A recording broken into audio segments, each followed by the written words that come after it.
प्रधानमंत्री जी का समर्पण बिहार और बिहारियों के प्रति दर्शाता है।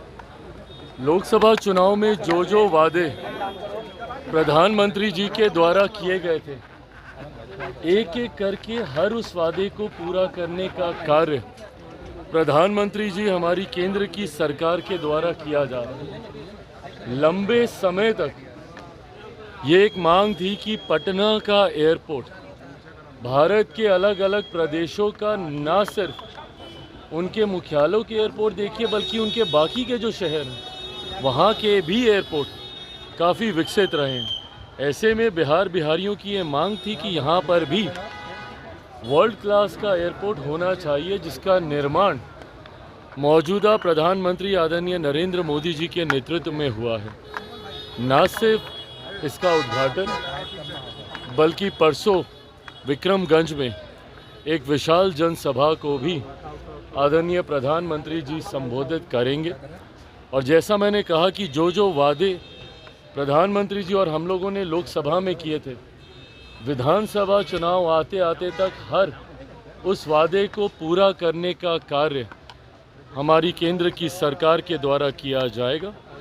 और विधानसभा में हम लोग एक नए लक्ष्य के साथ बिहार को एक विकसित राज्य बनाने की सोच के साथ, उस लक्ष्य के साथ हम लोग आगे बढ़ेंगे। अगला 5 साल प्रधानमंत्री जी के नेतृत्व में डबल इंजन की सरकार जो बिहार को परिणामों के बाद मिलेगी, वो अगले 5 साल बिहार के लिए गोल्डन एरा के तौर पे होंगे, एक स्वर्णिम काल के तौर पर होंगे, जिसमें सही मायनों में बिहार एक विकसित राज्य बनने की ओर अग्रसर होगा। तेज प्रताप यादव जी को लेकर जो प्रकरण फिलहाल बिहार में चल रहा है और पूरे देश भर में इसकी चर्चा हो रही है, लालू जी ने उन्हें पार्टी से ही निकाल दिया 6 सालों तक। देखिए, ये पूर्णतः उनका पारिवारिक विषय है, उनकी पार्टी का अपना इंटरनल मैटर है।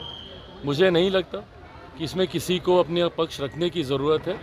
आपस में परिवार के विषय हैं और उनकी पार्टी का विषय वो खुद स्वयं सुलझा लेंगे। बिहार की 2 बेटी चिराग जी इसमें पिस रही हैं, ऐश्वर्या और न्याय की किसी भी बेटी के साथ अन्याय ना हो, उसके लिए मैं मानता हूँ कानूनी व्यवस्था पूरी तरीके से सुदृढ़ है।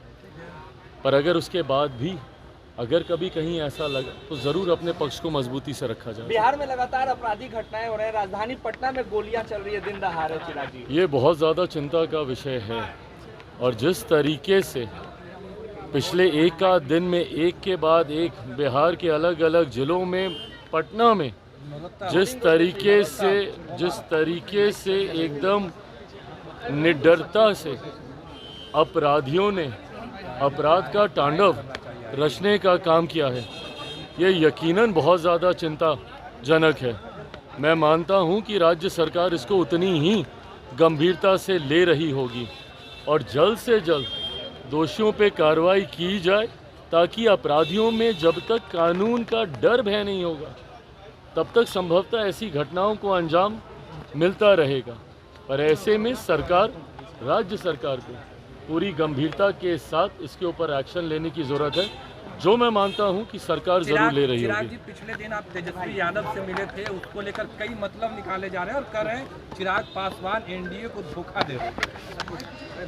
मैंने बार बार कहा है, व्यक्तिगत संबंधों को राजनीतिक मायनों में नहीं तोलना चाहिए। और ये किसी से छुपा नहीं है, मेरा उस परिवार के साथ पुराना रिश्ता रहा है। मेरे पिता आदरणीय रामविलास पासवान जी, आदरणीय लालू जी एक दूसरे के साथी रहे, सहयोगी रहे, समकक्ष रहे, एक दूसरे के साथ मिलकर काम किया। और वही खूबसूरत रिश्ता मेरा उस परिवार के साथ है। और उस परिवार से रिश्ते होने के मायने कभी ये नहीं है कि मैं राजनीतिक तौर पर भी उनके साथ अलाइंड हूँ। हमारे वैचारिक मतभेद हैं और हद से ज़्यादा हैं। एक मंच पर आना नहीं संभव है। आना संभव होता तो 2020 के चुनाव में ही हम आ जाते। जिस वक्त हम बिना किसी गठबंधन के अकेले चुनाव लड़ रहे थे, उस वक्त भी हम किसी वैकल्पिक गठबंधन में तो हम नहीं गए।